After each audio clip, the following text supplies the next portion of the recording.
Yo, what up? What up? What up? What up? Um, just reviewing these messages I think we should know. Hey man, salute y'all. All right, let's get it. This video will be titled um, Why They Push the World to Speak English, the Language of Gibberish. You ever wonder why the whole world had to learn English? Really think about it. For a planet full of thousands of languages, why this one? Why was English chosen as the global tongue? It wasn't by accident, and it wasn't because it was the most efficient or the most expressive or even the most ancient. No, it was chosen because it's an inverted language. And not just a little bit. I'm talking about a language that was designed from its very inception to disconnect you from nature, from truth, and from resonance. See, most people don't realize that language is a frequency. Language is spellcraft. Every word you speak is like casting a vibration into the field. So what happens when the very structure of your language is built on a mirror?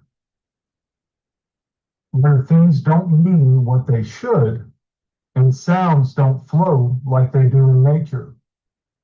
And literally everything, or 70% of the words that you speak that you think mean one thing, really opposite, not around, serious.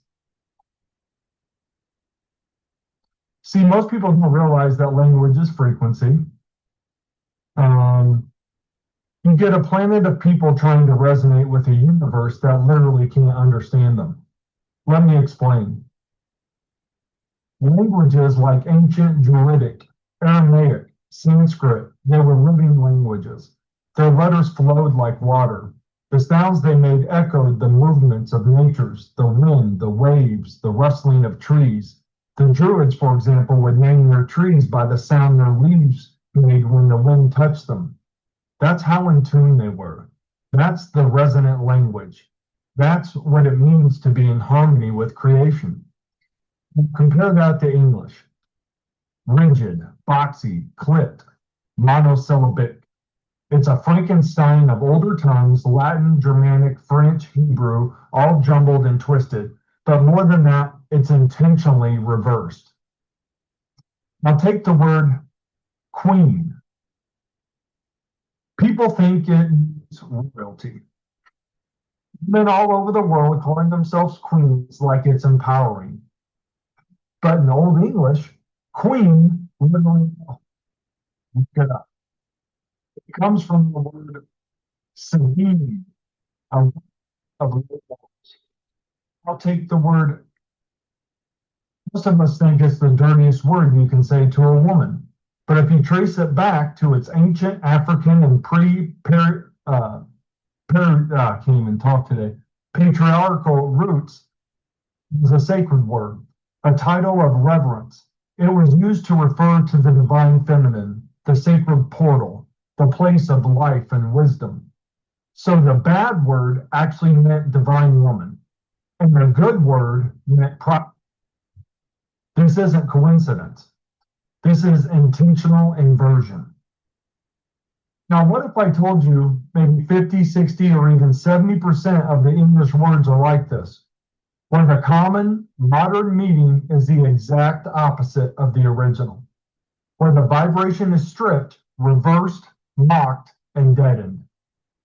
Words like evil used to be live, spelled backwards. God is dog in reverse. Grammar is from grimoire, spell book. Spelling is literally spell casting. And you think that it's just a clever wordplay? No, this is literally design. So who designed it? Huh? You ever thought about that? Let's go back, really far back, to the Phoenicians.